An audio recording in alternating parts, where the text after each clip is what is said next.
Buenos días, mis hermanos, sean bendecidos en el nombre de Jesús. El hermano Osvaldo en una nueva entrega de un nuevo en vivo, de un nuevo capítulo de esta serie que estamos viendo sobre el sacerdocio de Melquisedec. Sean todos mis hermanos bendecidos, sean todos mis hermanos bienvenidos.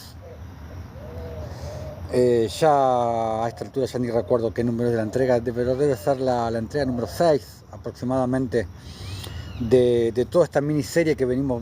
Miniserie no va a ser tanto una miniserie, va a ser una serie directamente, porque van a ser más de 20 capítulos y este es el sexto por ahí aproximadamente, que venimos hablando todo lo relacionado con el sacerdocio justicia, del rey de justicia, del Melech Sadik, el sacerdocio conforme al orden de Melquisedec.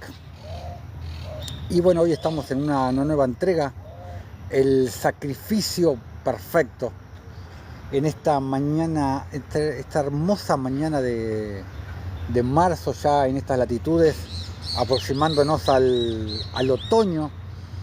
Es realmente una época del año de muy linda temperatura, porque no hace ni mucho calor ni mucho frío. Lo que es otoño y primavera, ¿no es cierto? Yo soy más del verano, pero la verdad que estas temperaturas templadas, la verdad que no vienen para nada mal. Son muy lindas, una mañana hermosa. Pero bueno, no demos más vueltas, vamos a meternos de una en la enseñanza de hoy, en este nuevo capítulo acerca del sacerdocio conforme al orden de Melquisedec. Les recuerdo que tenemos nuestro canal de YouTube que se llama Camino de Justicia. Acá en la portada principal del TikTok está el link que accede directamente a nuestro canal de YouTube. Les pido por favor que vayan, se suscriban a nuestro canal de YouTube y activen la campanita. Todos los en vivos que hacemos aquí van alojados en nuestro canal de YouTube. Y ahí van a encontrar muchísimo material, van a encontrar todas estas prédicas, estas miniseries en el playlist. Van a encontrar prédicas en las calles con mis hermanos, van a encontrar liberaciones, van a encontrar bautismo, van a encontrar obras de la fe, que son obras de misericordia, obras de caridad, obras de justicia. Bueno, van a encontrar muchísimo material.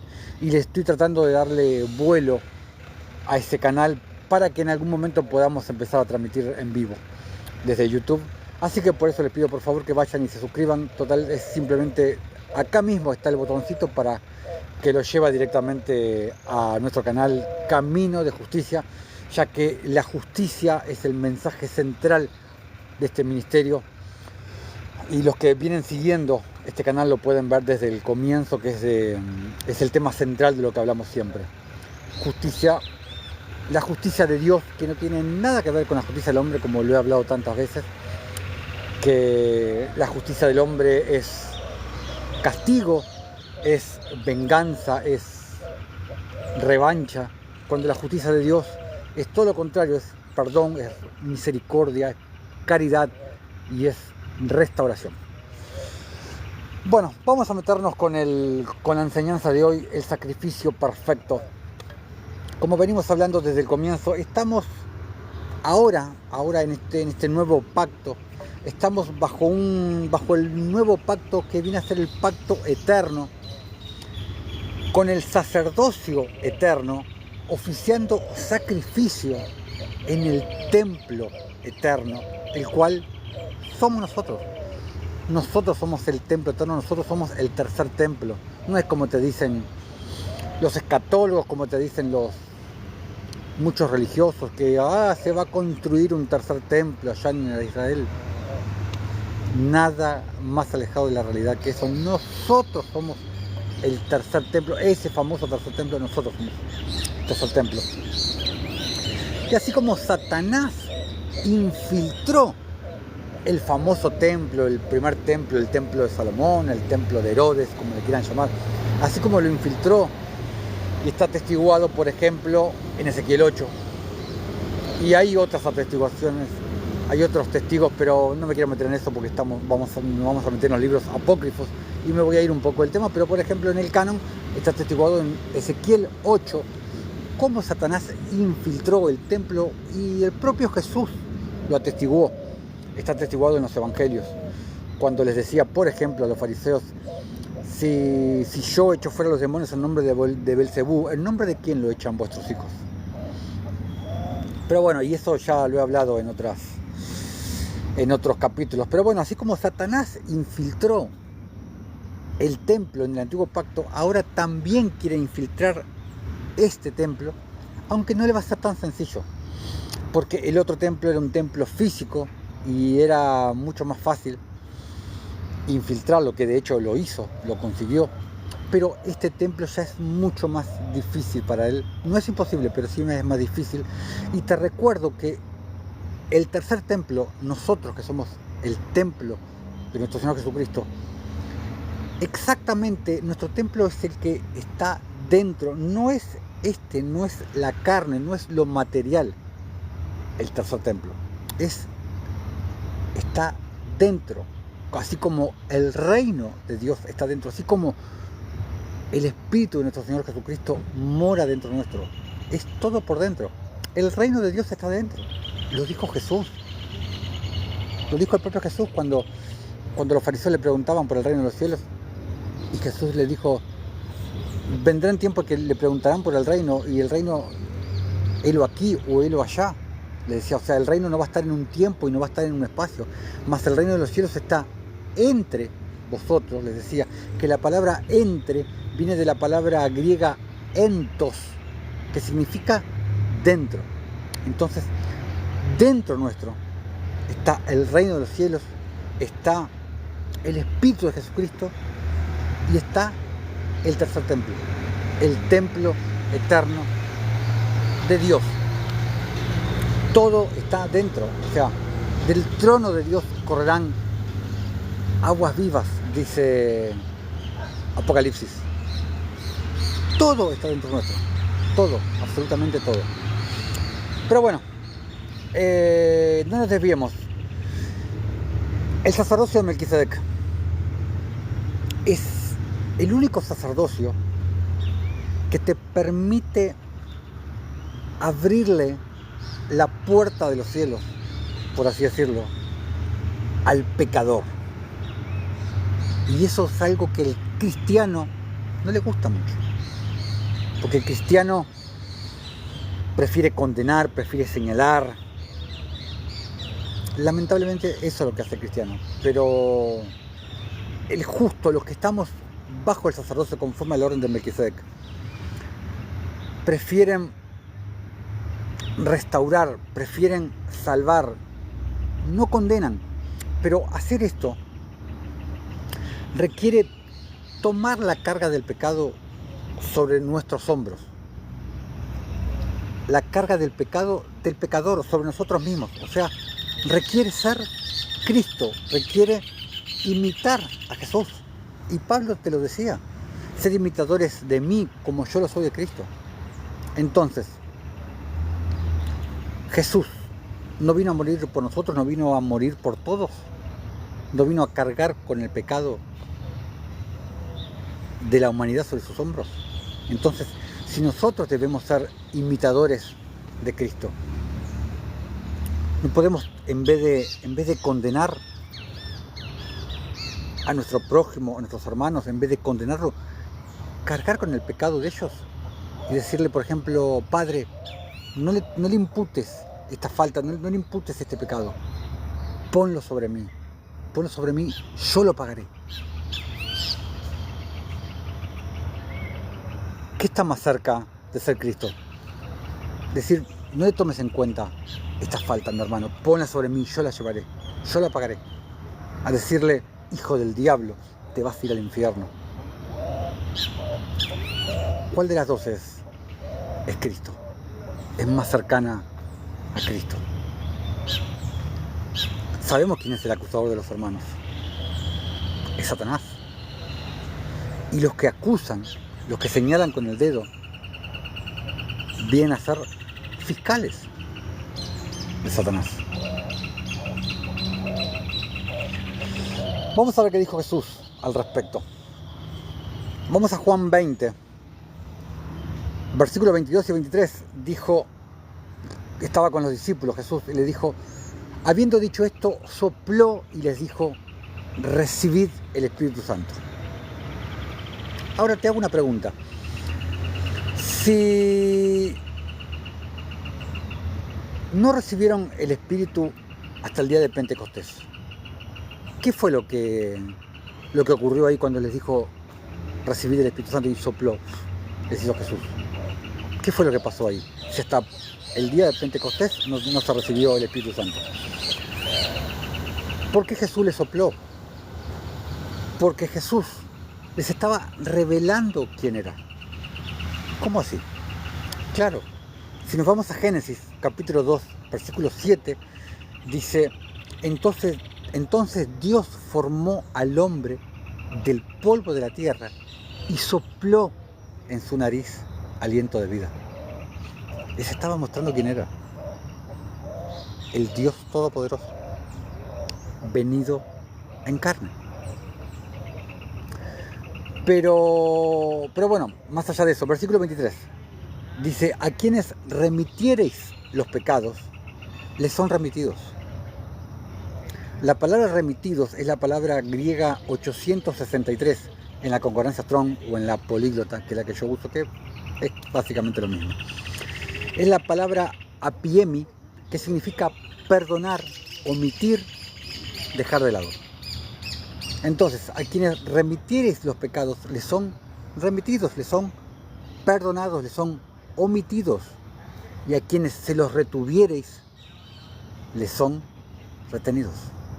Nosotros tenemos la posibilidad de remitir pecados, de cargar incluso con el pecado, o de no remitir, de retener culpas.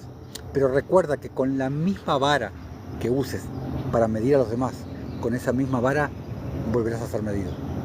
No te olvides de eso. Es algo que todo el mundo se olvida. Entonces, el sacerdocio de Melquisedec nos permite oficiar sacrificio por el pecado del pueblo, por el pecado de nuestros hermanos, por el pecado de nuestro prójimo. ¿Y cuál es el sacrificio, hermano Osvaldo? Nosotros somos el sacrificio. ¿Por qué? Porque somos Cristo. Porque somos Jesús. Jesús fue el sacrificio. El Hijo del Hombre fue el sacrificio. Nosotros también somos el Hijo del Hombre. Nosotros somos el sacrificio, somos el templo, somos el sacerdote, el Melquisedec, y somos el altar también. Yo puedo confesar los pecados por ti. Yo puedo pedir perdón por ti. Y eres perdonado. También puedo ofrecerme como pagador del pecado de mi hermano. Lo que hizo Jesús en el madero. En las Escrituras vemos algunos ejemplos de lo que sería pararse en la brecha por tu prójimo, por tu hermano, de ponerse como deudor en lugar de tu hermano, para salvar al otro. Como te decía hace un rato, no le tomes en cuenta. Señor, ponlo sobre mí, yo pagaré. Eso básicamente viene a ser pararse en la brecha, cuando vienes a ofrecer tu vida en el Espíritu para salvar a tu hermano, cuando pones tu vida sobre el altar, como lo hizo Jesús.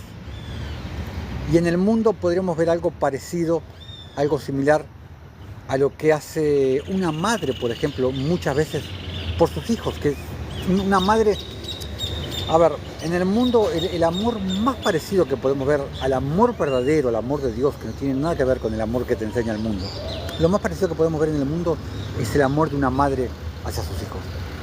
Que una madre es capaz de entregar su vida por los hijos, o de quedarse sin comer para que su hijo o sus hijos coman. Es lo más cercano que podemos ver al amor ágape, al amor al verdadero amor, al amor que viene de Dios. ¿Por qué? Porque el verdadero amor, el amor de Dios, el amor ágape, no es algo que el mundo pueda, no es algo que el mundo lo pueda hacer naturalmente, porque el humano desconoce ese amor. Comúnmente, normalmente, el humano es egoísta y carece de ese amor, carece del entendimiento para poder desarrollar ese amor. Por eso es que los que hemos nacido de nuevo, hemos aprendido ese amor por revelación del Espíritu Santo.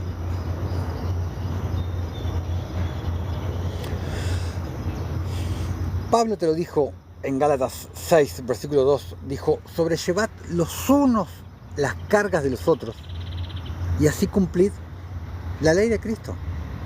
Sobrellevad los unos las cargas de los otros, poner en los hombros lo que yo te estaba diciendo recién. Padre, no le tomes en cuenta esta falsa, ponla sobre mí, yo la llevaré, yo la pagaré. Y hay más ejemplos, Vamos a Éxodo 32. Éxodo 32, versículos del 31 al 33, dice: entonces volvió Moisés al Señor y le dijo: te ruego, pues, este pueblo ha cometido un gran pecado, porque se hicieron dioses de oro, que perdones ahora su pecado, y si no, ráeme ahora de tu libro que has escrito. Eso es pararse en la brecha por los demás. Es: Padre, perdona su pecado, perdona el pecado tan grave que cometieron, y si no los vas a perdonar, tráeme a mí, quítame a mí también. ¿Te das cuenta lo que hace Moisés? Pone su vida en el altar a cambio del pueblo.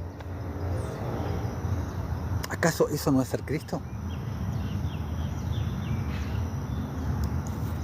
Ahí el Señor toma la decisión de separarse de su pueblo, de divorciarse, por decirlo de alguna manera, con el famoso episodio del becerro de oro en Éxodo 32.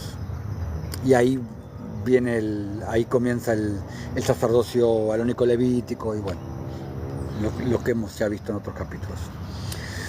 Versículo 33 dice: y el Señor respondió a Moisés: al que pecare contra mí, a ese raeré yo de mi libro.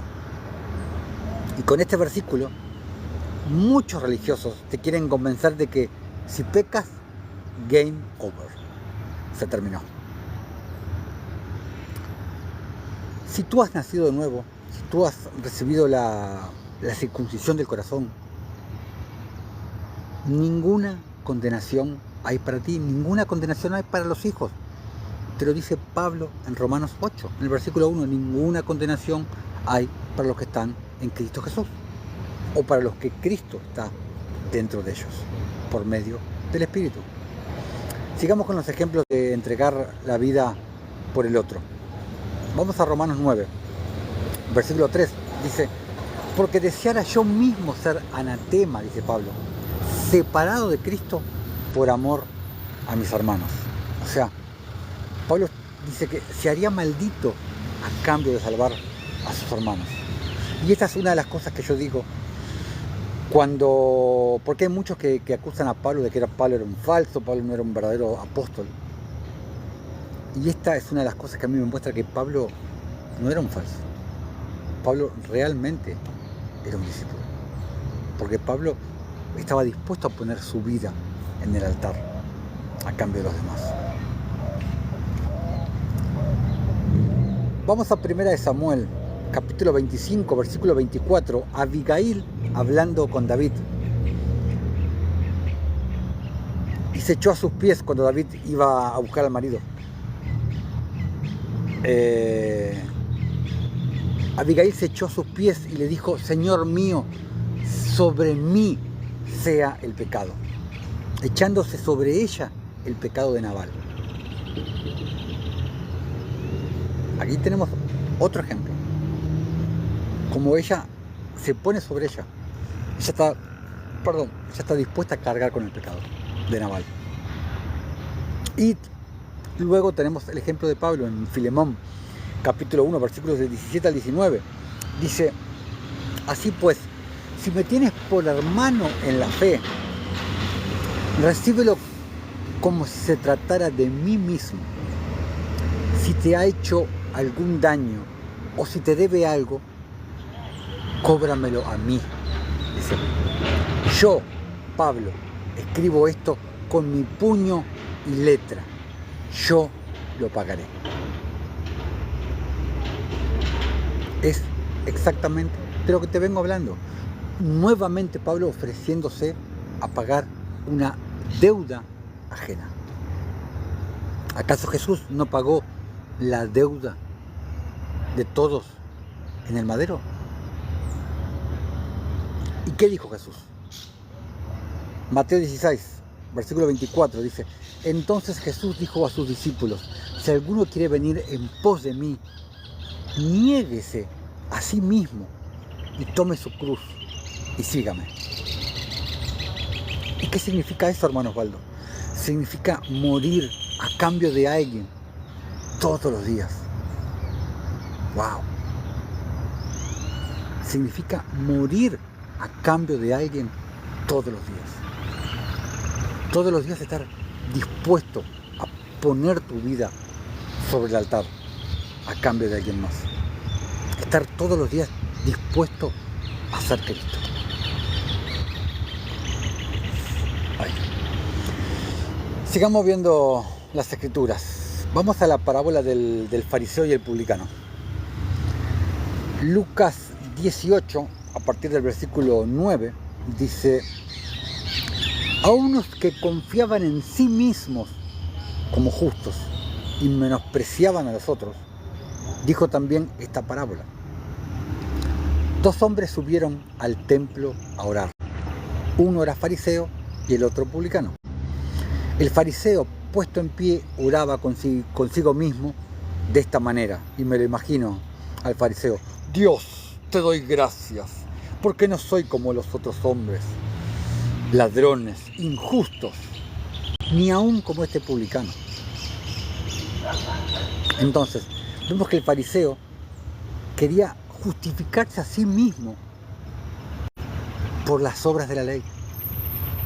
Con obras de la ley, no con obras de la fe. Ahí está la diferencia. ¿Por qué? Porque en el versículo 12 dice: ayuno 2 veces a la semana, doy diezmos de todo lo que gano.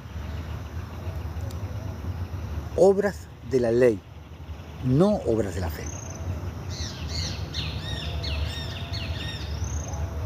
Salmos 138, versículo 6 dice: porque el Señor es excelso y atiende al humilde, mas al altivo mira de lejos. Y eso era lo que era el fariseo. Versículo 13: mas el publicano, estando lejos, no quería ni aún alzar los ojos al cielo, sino que se golpeaba el pecho diciendo: Dios, sé propicio a mí, pecador. El publicano no era altivo, él sabía que era pecador, él sabía que él no podía hacer nada para ganarse la salvación. De hecho, nada podemos hacer para ganarnos la salvación. Las obras que nosotros hacemos, obras de caridad, obras de la fe, obras de misericordia, obras de justicia, no las hacemos para ser salvos, porque ya somos salvos, porque ya Él nos salvó. Es que hacemos las cosas. Es simplemente la manifestación de quién somos. Y también las hacemos porque sabemos qué es lo que a Él le agrada. Para agradarlo a Él. Como te dice Miqueas 6:8: oh hombre, Él te ha declarado lo que es bueno. ¿Y qué es lo que el Señor demanda de ti? Solamente que hagas justicia, que ames misericordia y que camines humildemente ante tu Dios. No que camines soberbio, como caminaba el fariseo. Salmo 51, versículo 17 dice: los sacrificios de Dios son el espíritu quebrantado. Al corazón contrito y humillado no despreciarás tú, oh Dios, decía David. Siguiendo, versículo 14, os digo que éste descendió a su casa justificado antes que el otro, porque cualquiera que se enaltece será humillado, y el que se humilla será enaltecido. El oficio del justo como sacerdote es la de justificar al pecador, no la de condenarlo para salvarse uno mismo. En la parábola del buen samaritano, en el final, podemos ver lo siguiente.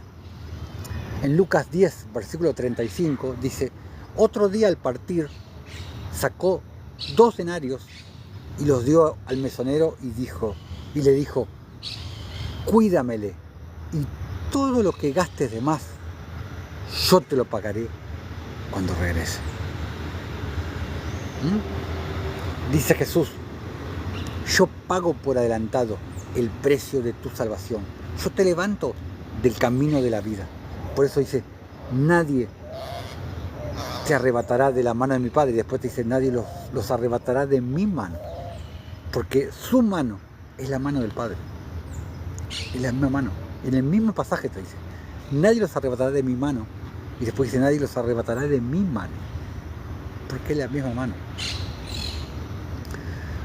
Toda persona que tiene el Espíritu Santo tiene el sacerdocio para poder remitir los pecados de otro sobre él mismo, pagar por los pecados de otro, sin castigo, sin recibir castigo, porque gracia que mostramos con los demás, gracia que recibimos. Recuerda que nuestro Dios es un Dios recíproco.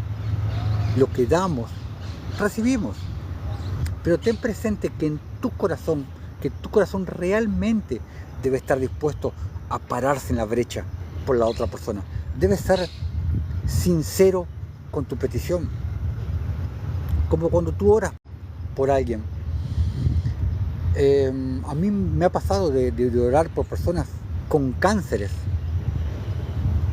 y decirle, y cuando estoy orando por la persona: Señor, pon sobre mí su enfermedad.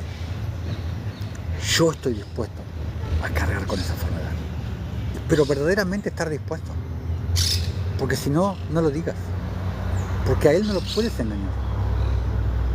Yo he orado de esa manera, verdaderamente sintiéndolo. Y me acuerdo un caso de una hermana que se sanó de cáncer. El Señor la sanó. Y está el testimonio de ella acá en el TikTok. Está anclado el testimonio de ella. Y el Señor la sanó. Pero yo ese día, por ejemplo, orando, o sea, ponlo sobre mí, Señor. Pero yo realmente estaba dispuesto. No lo dije por decirlo, porque a Él no le podemos mentir, a Él no lo podemos engañar. Entonces, cuando tú pones el pecado de otro sobre ti, los demonios salen de esa persona. Si tiene entidades, ¿por qué? Porque pierden el derecho legal sobre esa persona. Al tú ofrecerte para cargar con el pecado o con la enfermedad de la otra persona. Entonces, el sacerdocio en realidad es un doble sacerdocio. ¿Cómo así? Jesús obtuvo ese doble sacerdocio. Te lo voy a mostrar.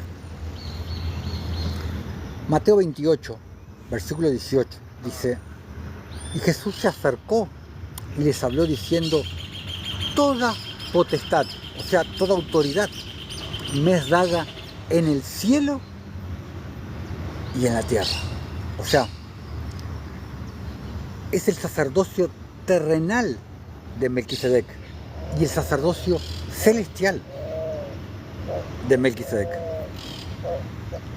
Cuando tenemos el sacerdocio eterno, espiritual, el sacerdocio celestial, podemos hacer estas cosas que solo Cristo puede hacer.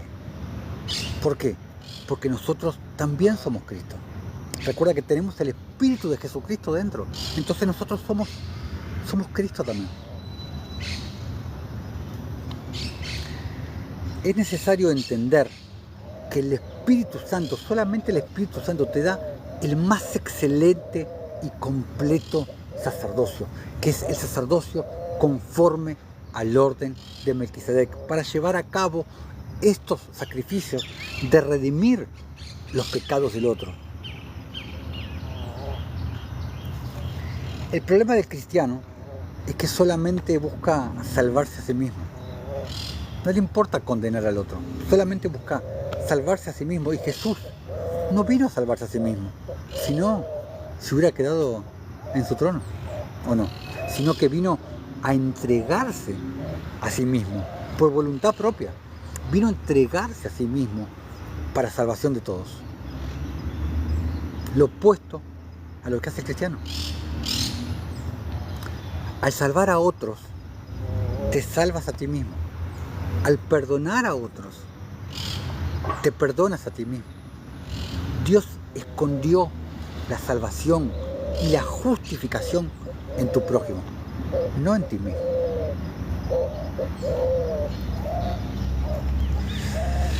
Salvando a otros, nos salvamos todos. Por eso yo digo que la salvación es corporal, la salvación no es personal. Tú no puedes solamente salvar uno de tus brazos y el otro brazo no. O una de tus piernas salvar y la otra pierna que sea condenada. Recuerda que somos muchos miembros, pero todos pertenecientes al mismo cuerpo. Por eso es que la salvación es corporal, no es personal. Por eso Jesús decía, Mateo 16, versículo 25, porque todo el que quiera salvar su vida, la perderá. Y todo el que pierda su vida por causa de mí, la hallará. Recuerda que el cuerpo es Cristo también. Entonces, el sacerdocio de Melquisedec, nuestro sacerdocio, es un sacerdocio más excelente, porque nos ofrecemos a nosotros mismos como sacrificio vivo para salvar a los demás. Y ese es el poder de la verdadera iglesia. ¿Por qué? Porque la religión te enseña a justificarte y a salvarte a ti mismo, cuando Cristo es todo lo contrario. Ni la muerte ni el pecado tienen poder sobre nosotros. La sabiduría de la justicia viene por medio del Espíritu Santo, del Espíritu de Jesucristo, que nos enseña el camino de la justicia, que es el camino de la vida, que es el camino de Dios. Y Proverbios 2 te lo muestra, lo hemos leído muchas veces, y te lo voy a leer nuevamente. Proverbios 2, excelencias de la sabiduría. Hijo mío, si recibiereis mis palabras, como dice Éxodo 19, si oyereis mi voz, es oír su voz en fe. Y mis mandamientos guardares dentro de ti. Y no está hablando de los 10 mandamientos del monte Sinaí. Salmos 119, 172, te dice David, todos tus mandamientos son justicia. Todos tus mandamientos son justicia. No son los 10 mandamientos del monte Sinaí. Y mis mandamientos guardaré dentro de ti, haciendo estar atento tu oído a la sabiduría. Está hablando de oídos espirituales. Es la voz del Espíritu, no la voz de la religión. Si inclinares tu corazón a la prudencia. Acá está hablando de la metanoia, que lo hablamos tantas veces, que es el verdadero arrepentimiento, de un nuevo corazón sensible al Espíritu, no duro de cerviz, ni incircunciso de corazón, como le dijo Esteban en Hechos 7 a los fariseos. Un corazón atento a la voz del Espíritu, que te transforma de un impío a alguien piadoso. Versículo 3. Si clamares a la inteligencia y a la prudencia dieres tu voz, o sea, te está diciendo que hables poco, pero prudentemente. Versículo 4. Si como a la plata la buscares y la escudriñares como a tesoros, entonces entenderás el temor del Señor. Habla de un temor reverente, de querer agradarle, no temor de miedo, de ténganle miedo, no.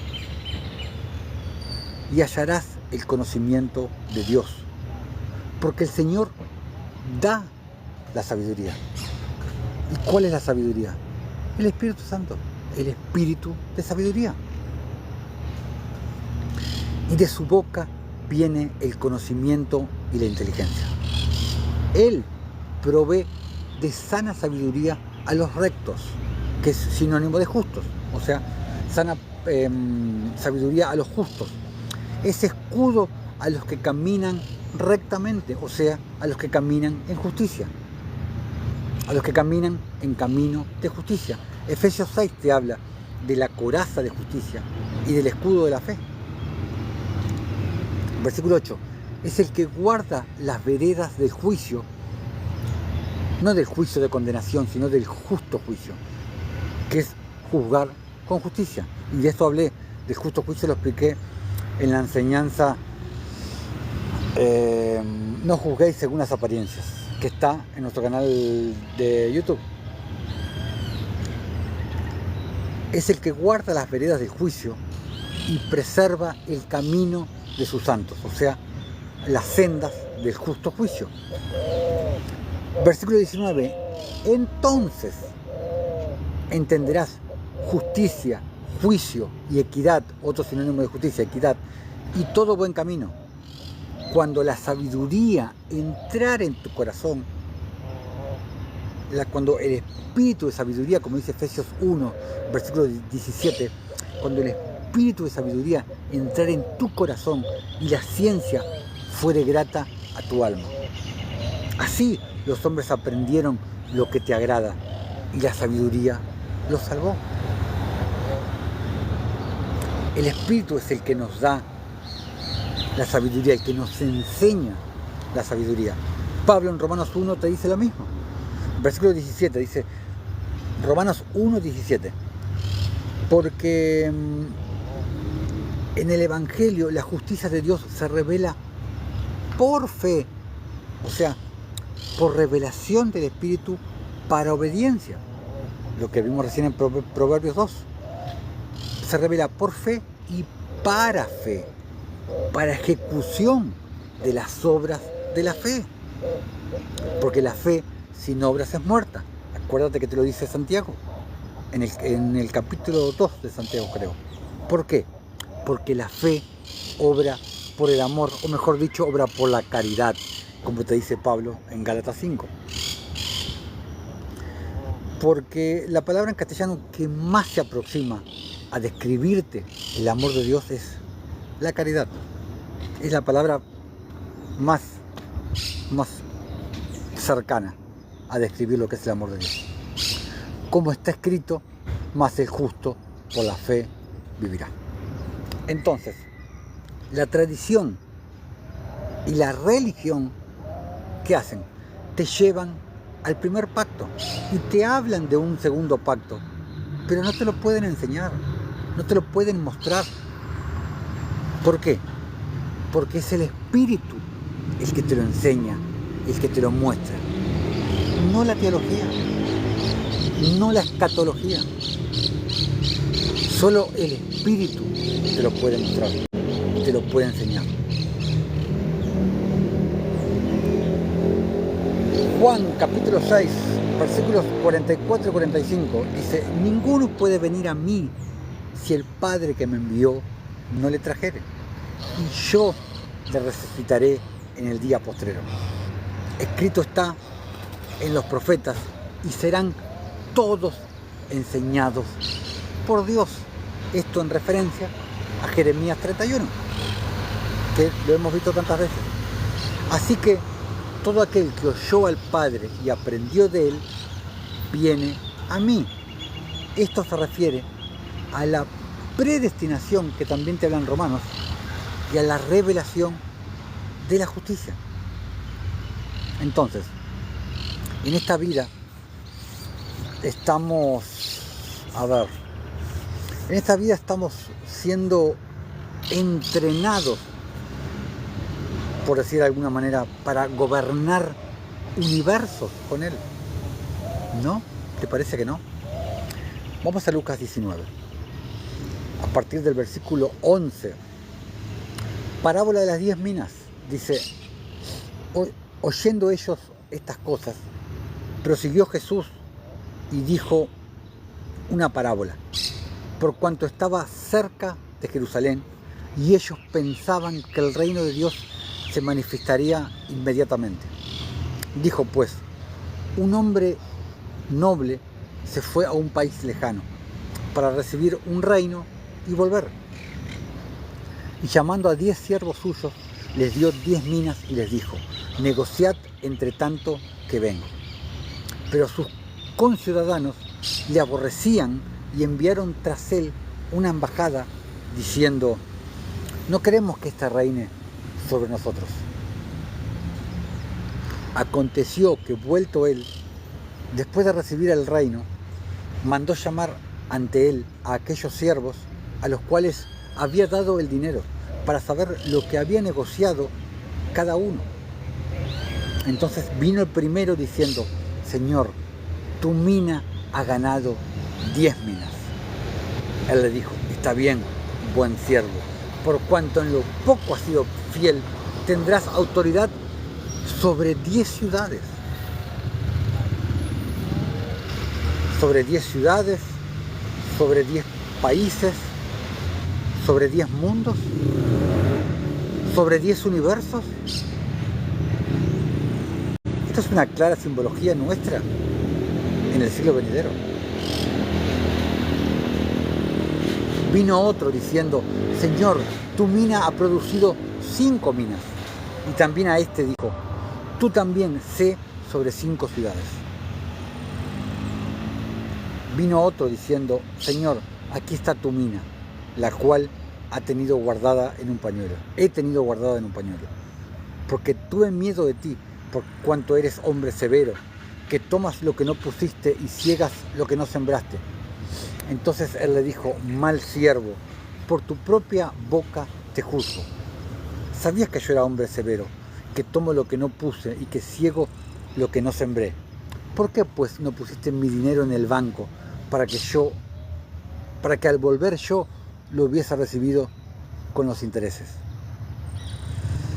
El banco son los hombres de Dios que hacen la obra, que hacen la verdadera obra que el Señor demanda a nosotros. La gran comisión: ir a predicar, a echar fuera demonios, a bautizar, a hacer obras de la fe, obras de caridad, a darle al pobre, al necesitado, al huérfano, a la viuda. No a construir iglesias, a construir templos, comprar televisores. ¿Cuándo mandó a eso Jesús? ¿Cuándo mandó a que hicieran iglesias, sinagogas, como le digo yo? ¿Cuándo mandó Jesús a eso? Ya lo hemos hablado muchas veces. Eso. Pero si tú no vas a hacer la obra de ir a las calles y predicar, darle de comer al hambriento, colabora con un hombre de Dios que verdaderamente haga la obra. Y los frutos de ese siervo de Dios van a ser tus frutos también. Lo hemos leído muchas veces. Tengo una enseñanza que se llama dando semilla al que siembra. Ahí lo explico detalladamente, esto que te estoy diciendo. Pero si tú no vas a ir, apoya a un hombre de Dios, que vayas a la obra. O sea, tú serás el que vas o serás el que envía.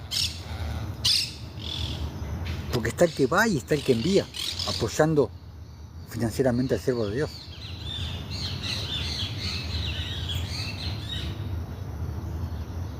O vas o envía. No hay de otra.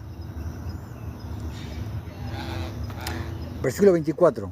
Y dijo a los que estaban presentes: quitadle la mina y dadla al que tiene las 10 minas. Ellos le dijeron: Señor, tiene 10 minas. Pues yo os digo que a todo el que tiene se le dará, mas al que no tiene, aún lo que tiene se le quitará. Y también a aquellos mis enemigos que no querían que yo reinase sobre ellos, traedlos acá y decapitadlos delante de mí. Por eso es vital el entendimiento del sacerdocio de Melquisedec, para poder reinar juntamente con él. Porque de alguna manera ya reinamos con él acá. Ya reinamos acá. Pero reinaremos también en el siglo venidero, en la vida eterna.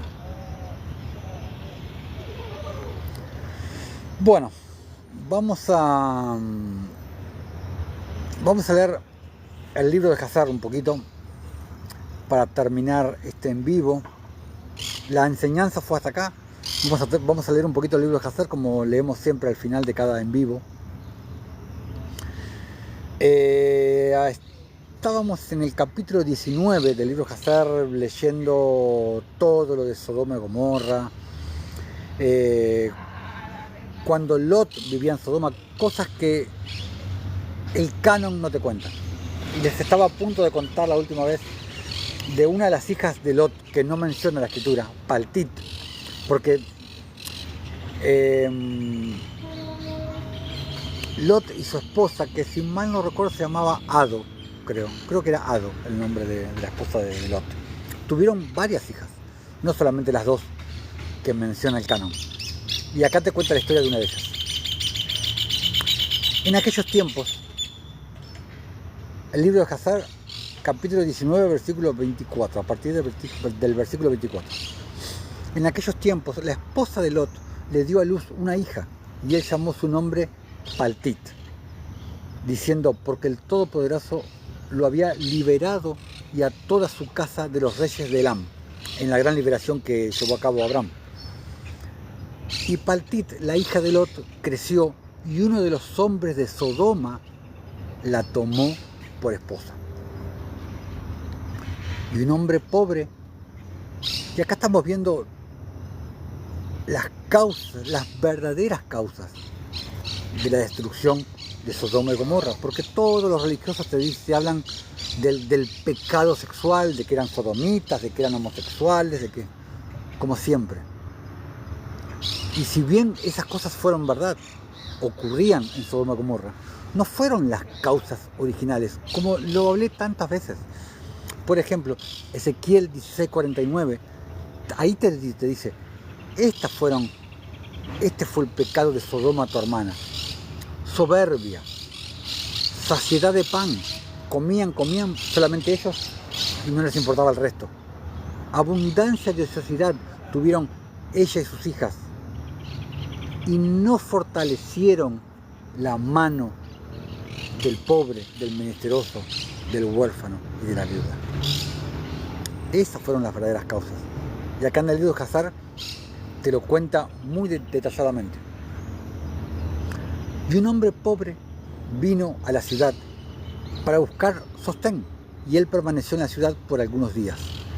Y toda la gente de Sodoma causaron una proclamación de su costumbre, porque era la costumbre de ellos ahí, de no dar a este hombre un bocado de pan para comer. Eran terriblemente perversos. Y él cayó muerto en la tierra. Y así hicieron. Y Paltit, la hija de Lot, vio a este hombre tirado en las calles, famélico, con hambre, y nadie le daba nada para mantenerlo vivo. y él estaba casi a punto de morir.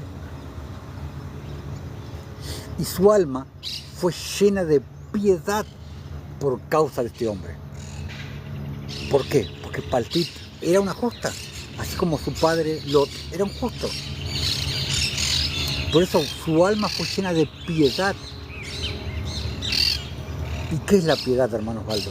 La piedad es el completo y abnegado servicio a los demás, conforme al mandamiento eterno. Amarás a tu prójimo como a ti mismo.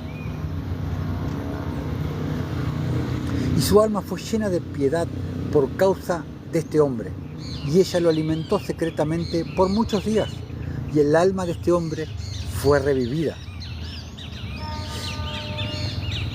Porque ella fue a buscar agua. A ver. Sí, 60.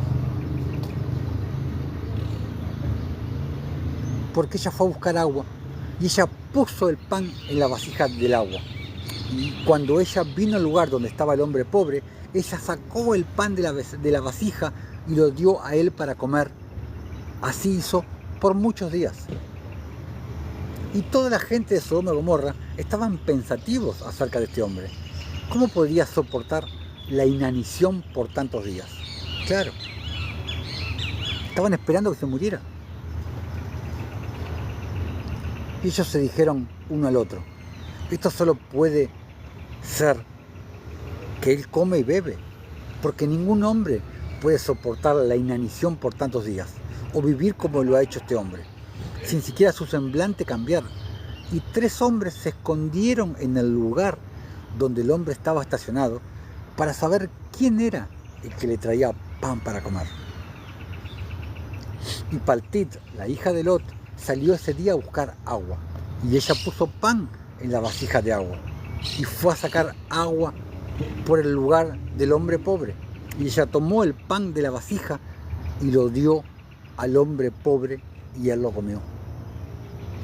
Y los 3 hombres vieron lo que Paltit hizo al hombre pobre.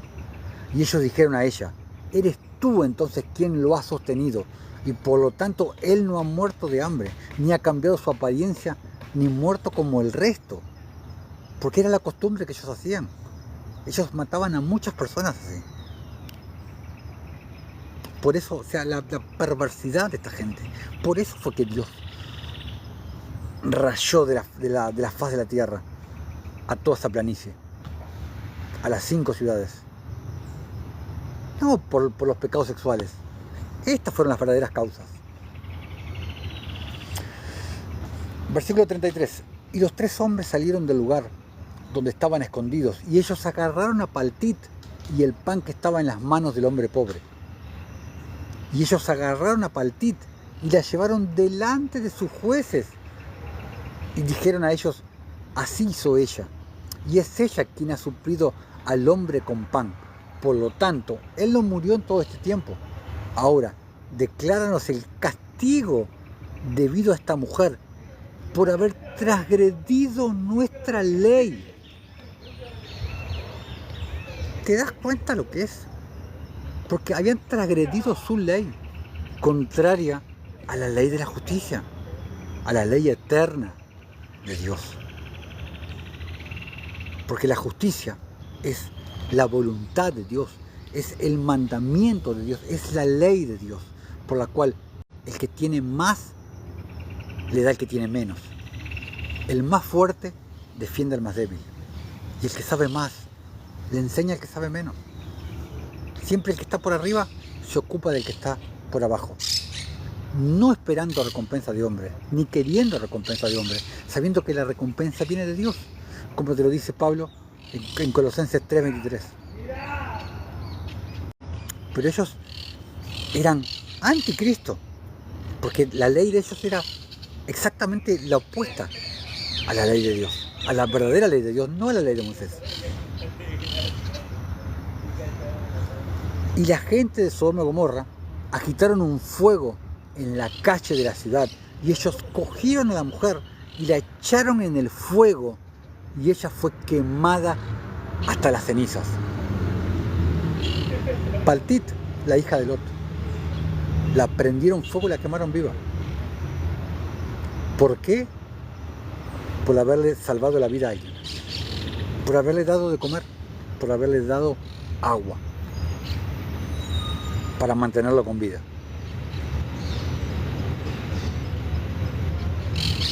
Ahora entiendes el por qué la destrucción de esas ciudades.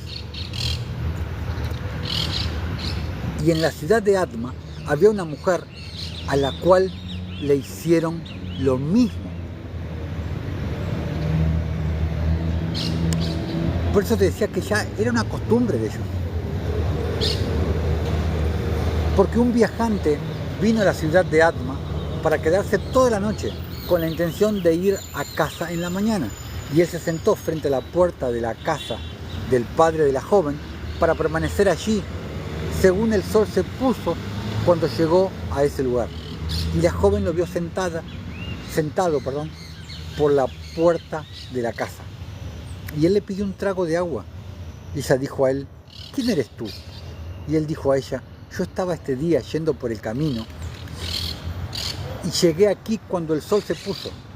Así que me quedaré aquí toda la noche y en la mañana yo me levantaré temprano y continuaré mi viaje.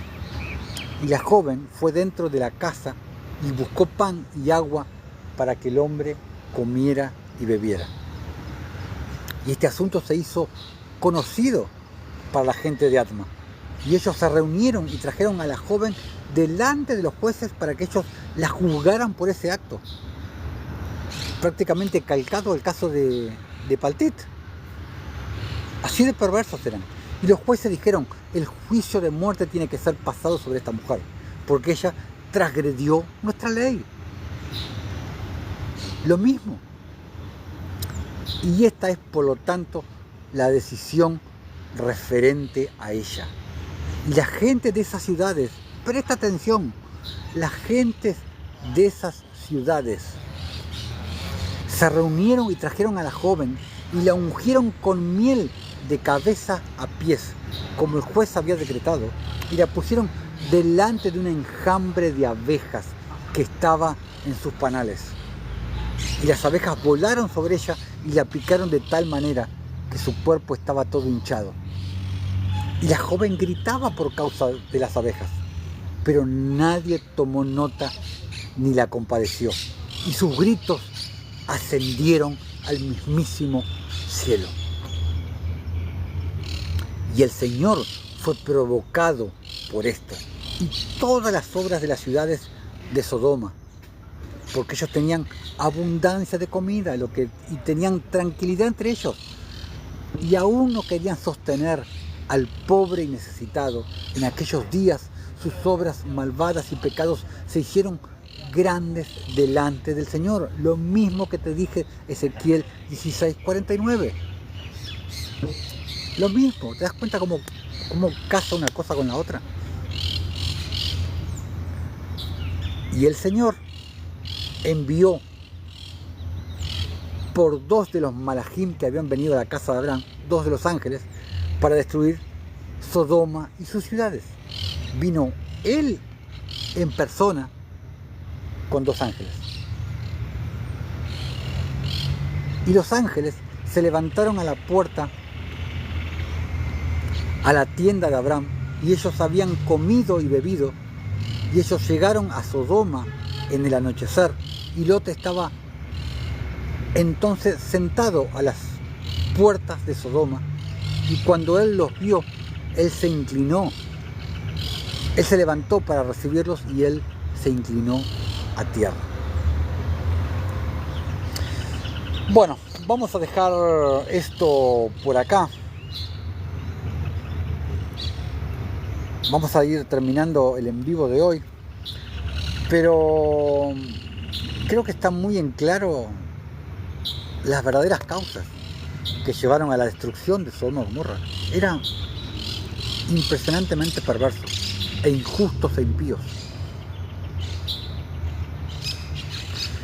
Así que, bueno, mis amados hermanos, esto ha sido todo por hoy. En el próximo en vivo les estaré trayendo una nueva entrega, un nuevo capítulo sobre el sacerdocio de justicia, y seguiremos leyendo el libro de Hazar todo lo que estamos leyendo ahora en este capítulo, que va ligado con Sodoma y Gomorra y todo lo que cuenta las escrituras en Génesis.